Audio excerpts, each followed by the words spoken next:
This is the Detroit Sports Podcast Network. Hey, this is Brian Peña. I always join the Vito podcast, the best podcast in the United States.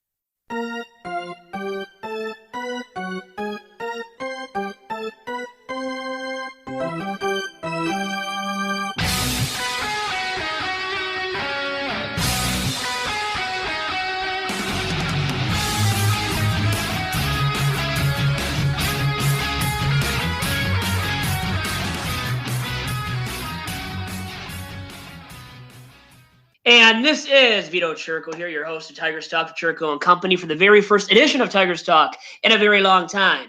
And with that being said, my guest on this week's edition is Anthony Fenech of the Detroit Free Press. Anthony, man, long time no talk to you. Hope all is well. Hope you've been safe and healthy. And how are you doing, man? I'm just sick of sitting at my house, to be honest with you.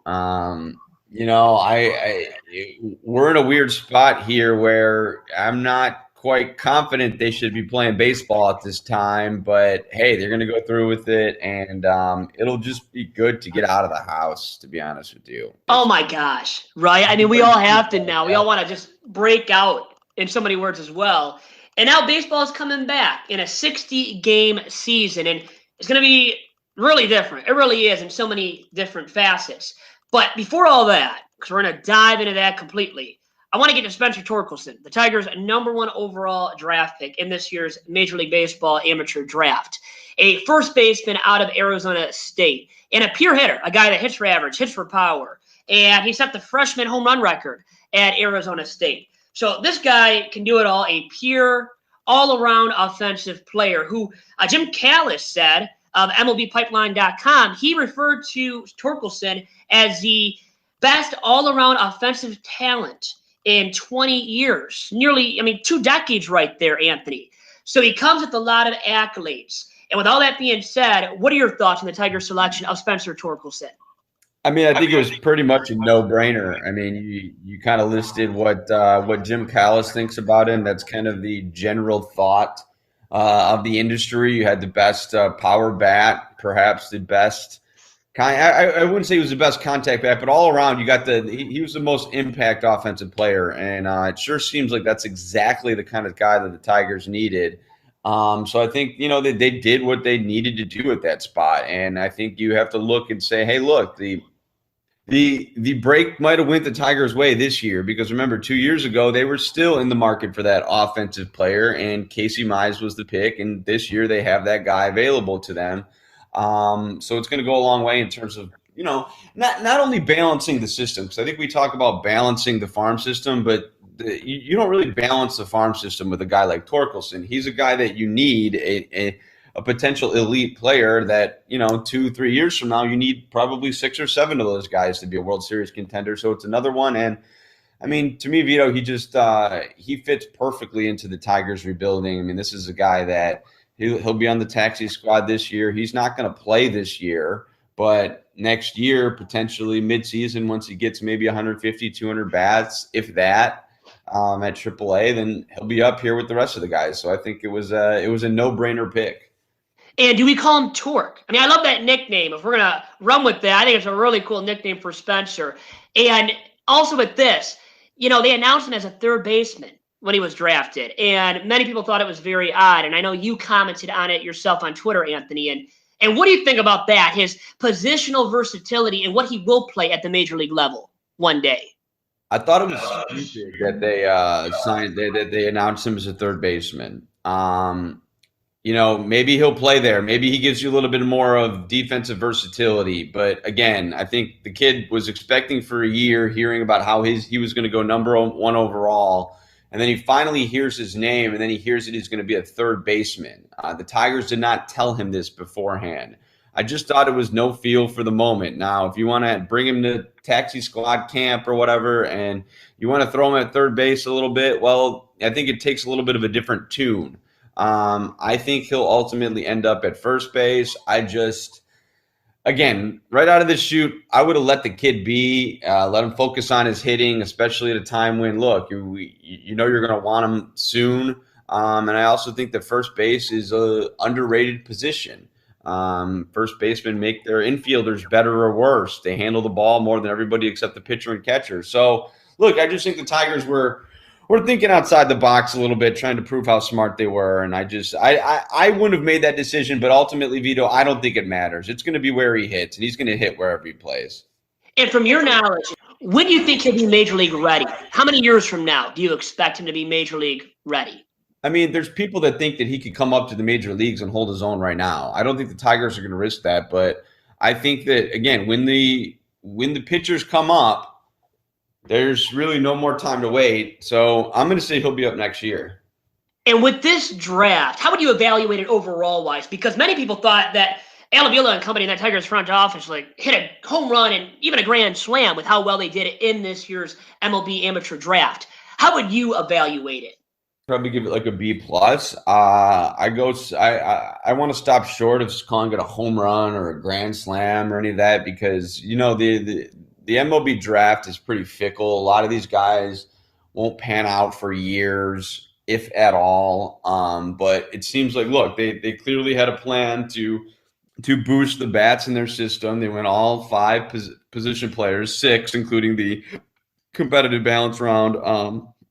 I really like Gage Workman. He's got a lot of power.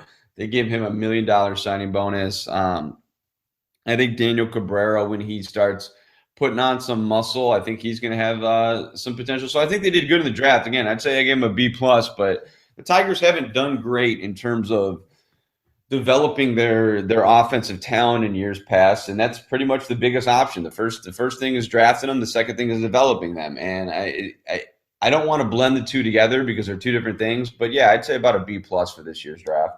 And then Anthony, I mean, let's see them develop, right? Like you said. And how many years do we give these guys to develop? And some of them I know will be Major League ready sooner than others. Like Torkelson, like you said, could come up right now and probably hit. Others won't be ready as soon. So, I mean, how many years do we give these guys overall-wise as a class to get to the Major League level and to start showing their worth as well at the Major League level?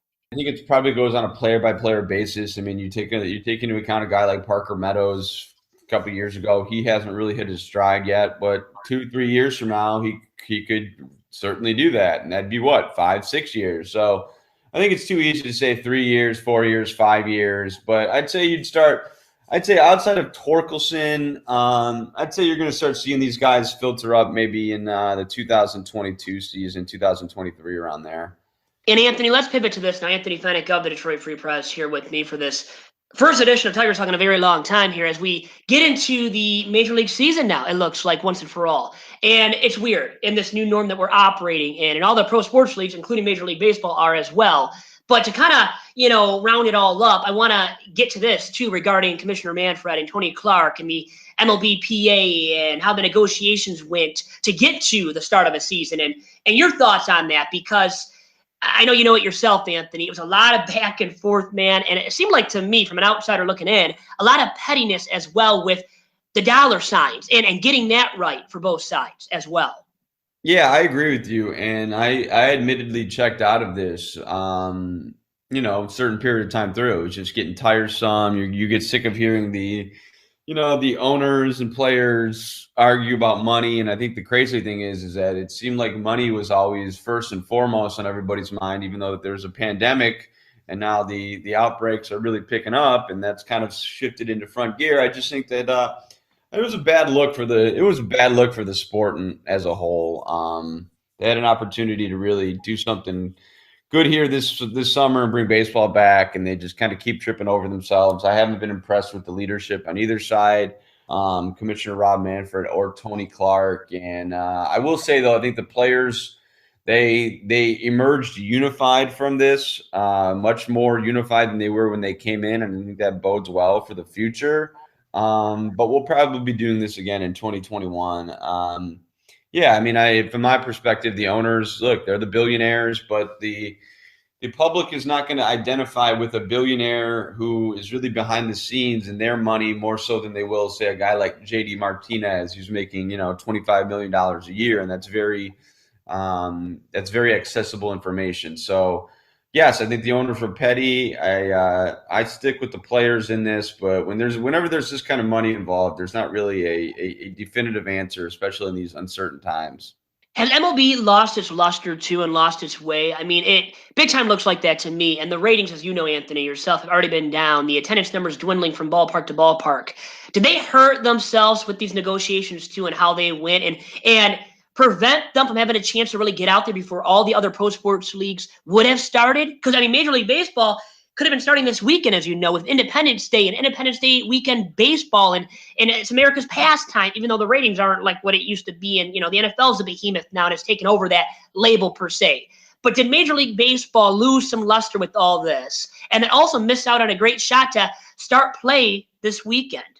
Yeah, you could probably say so, but I do think that baseball is a very durable sport, and I didn't quite agree with some of the articles that were being written about, oh, you're driving the sport off a cliff, baseball's going to die, this and that. People have been saying that for a long time now.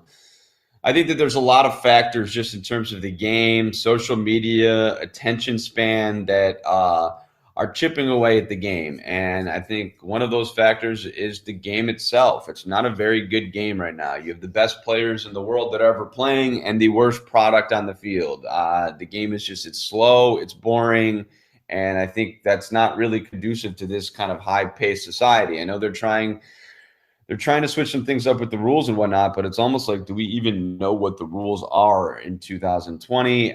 So, yeah, I think it lost a little bit of luster, but I also think that baseball's in a weird position because it is America's pastime. And you go on Twitter and you're kind of in an echo chamber there of people that really love baseball. But when you get out of it, it's not necessarily like that. But I do think that regardless of if they were going to play baseball this year or not, let's say next February when people would report to spring training, I think the game would be back. It's almost like people have become trained for the owners and players to have these fights every so many years. So I think it'll be fine. So Anthony, as of right now, we're going to get to spring training 2.0 per se at Comerica Park. How is that going to be in your opinion? Because I got to believe that's going to be a lot different than being in Lakeland, Florida for Tigers spring training. Yeah, I don't know. I mean, we had a little talk with the Tigers media relations department yesterday. They seem to be doing a pretty good job with figuring it out, but it's going to be different, that's for sure. I mean, especially with the Tigers only using one field there at Comerica, they're going to stagger their workouts throughout the day. I think it's going to be a whole new world for everybody. But as I wrote today, I think the biggest thing is that everybody's going to kind of be holding their breaths because nobody knows just how long they're going to be able to keep fighting this virus off. So I think that's going to create a very interesting atmosphere. As far as the guys, I think they're excited to get back. But again, I wonder what the mental side of things and how that edge might be taken away through this. And what's your projection for the Tigers in a 60-game season? It's going to be 60 games played now after all the crap between the owners and the players. They agreed to that, or Manfred mandated that, actually. So what are your projections for the Tigers in this 60-game season, if it does even occur here in 2020? 20 and 40. I don't know. What's a bad record? What's a good record? I mean, I think that, in a 60-game season, there's certainly going to be, fewer opportunities to lose games, let's say. And so I think that the overall record will be, somewhat more respectable than the 100 losses. But I still think that, this is a team that lost 114 games last year. They made modest upgrades offensively, but they're nowhere near ready to, take that next step. It's not their time. And I think they would be doing themselves a disservice to kind of squander this opportunity. Look, you only got 60 games left of the dark days of the rebuilding, and don't step on the pedal now because this season really doesn't mean anything, and just get through it. And I think they'll be a better team. I think it'll be much better for the guys because 162 games and 100 losses, especially 114 is a lot. It takes a lot off of morale, but I think that these last 60 games kind of represent the final dark days of the rebuild. So I think it'll be a better season for sure. But number-wise, I don't know. 25 and 35, 20 and 30. I don't know. I don't know what it's going to look, to be honest with you. Well, and that's why I ask you, a big Vito's over-under. I haven't done this in a long time with you or anybody, Anthony, too. But how about we set it at over or under 21 and a half wins from the Tigers? What are you going with? Let's go over. I'm feeling positive this morning. Well, then we'll go with the over. I will too.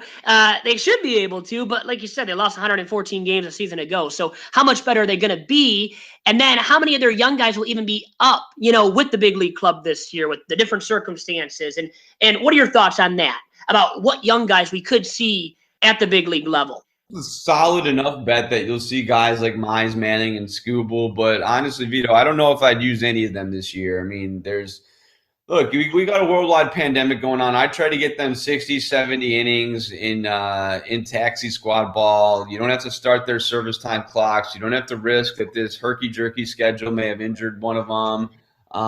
You don't really have to risk anything. And then in a couple of years, there's going to be the collective bargaining agreement, which could really change the way that contracts are played out in terms of maybe they make it 5 years of service time before free agency. Maybe 4 years, because that's one of the big things for the players. So if you're the Tigers, these days can be very precious, especially if you're talking about these guys potentially one day, hitting arbitration and becoming a Super 2 kind of guy, because that's where this rebuild is going to come to fruition. Not this year, not next year, maybe not even the year before, but it's going to come to fruition in 2024 when you have all 6 of these guys up there and you have them for an extended period of time that you can kind of put some sustainability together with. So I'd take a cautious route with these guys. I don't think there's any reason to call them up now. What's the point? I get that. Look, if you can get your feet wet, maybe 12 to 15 innings, somewhere in that range, but really, is that worth it? Pitchers, it's easier to make up for lost development time than hitters. So we'll see. But I think if at all these guys come up, it's going to be very late in the season. So Miguel Cabrera, wanted to get to him now, Anthony. He's a big cat of this organization, the big-time vet. How good do you think he will be if there is a season this year? I think he could be very, very good. I've never lost faith in Miguel Cabrera's hitting ability. I still think he's probably one of the better hitters in the game. He looks to be in good shape. He looks to have kept this going through the layoff. If you get a 60-game season, nothing would surprise me, honestly, Vito. Even at this age, nothing would surprise me in 2020 for Miguel Cabrera. If he came out and he hit 350 with 10 home runs, let's say, and won the batting title in a 60-game season, that would not surprise me at all. So I think that things bode very well for Miguel Cabrera. I think the Tigers are in a very good position organizationally because of this. I understand that there's no minor leagues, and that's really big for them. But maybe a 60-game season with Cabrera and him seeing how good he still can be, that could bode well for the future, because really, it doesn't matter how good Cabrera is in 2020. They need him to be good in 2022 when they're competing for a postseason spot. And perhaps this could be the foundation that leads to that. Let's say he wins a batting title, or whomever wins that, and these major awards in Major League Baseball this season with only 60 games to be played. Will there be an asterisk attached to the names of these guys that win the awards, you think? Probably something like that. I mean, it's a third of a normal season, so I'd have to imagine people will make a stink out of that. You know how baseball is about their history books. Yeah, I could see that for sure. Yeah, I think being a purist myself, and not even as much as some of these old-time dudes per se, right, and the traditionalists that have watched the game for so many years, I think that would happen. And I want to leave you with this now, Anthony. You've been on for a while. I appreciate all the time here on this week's edition of Tigers Talk. But let's end it with this. Your prediction for whether or not there will actually be a Major League Baseball season here in 2020. And I am going to say that there will be a start, there will be games played, but there will be a halt in the action, and this season will end up not being completed. So that is my take on it. But now, what is your take on whether or not there will be a season in 2020? Okay, let's see. I think something I try to stay away from is that I'm not experienced in this field. I'm not a scientist, but I do dig into this stuff and I read what, comes across and whatnot. Based on the way things have gone the last 3 or 4 days, I think it's going to be a challenge more than people expected to even get this season underway. I think they will do it, okay? I am with you. I don't think they're going to be able to finish the season. But again, I don't know how. Again, I just don't know enough information on, look, is this kind of wave, this outbreak that we're getting now, is it going to keep continuing and keep spreading? Because it seems like this is pretty strong. And the strength of it, if it keeps going up like this, we still got a month before baseball starts, or 3 weeks, 3.5 weeks. But I think that we could maybe get there, but 2 more months and a postseason. Let me put it to you this way, Vito. I think there's a lot of nervous owners around there, because if they can't get to the postseason, they're going to be losing a lot of money. So I'm going to say they'll start the season, but I think it's very dismal from there. But let's hope for the best, because if they can get through, they can start a season and get through a season. I think that would probably mean that we're doing better as a society than we're expecting at this point. So let's hope for that. Anthony, hope and pray for the best, but you know what? I'm kind of a realist too, and I'm not a scientist by any stretch of the imagination. Trust me, my family and friends would tell you that. But let's trust in the science. Let's trust in the numbers, and let's trust in Dr. Anthony Fauci, DeFauci, as I like to call him. I mean, really, we should be, because we only have opinions. We don't have the fact-based evidence. These individuals do at the CDC, right, and at the World Health Organization. Let's trust them for their knowledge on this given subject. Well, I trust in you, Vito. I'll tell you that much. I love it, Anthony, and I trust in you, man, and great stuff from you today and with the Free Press, and best of luck moving forward, and continue staying safe and healthy as well. Appreciate it, man. We'll do it again this season. See you, Vito.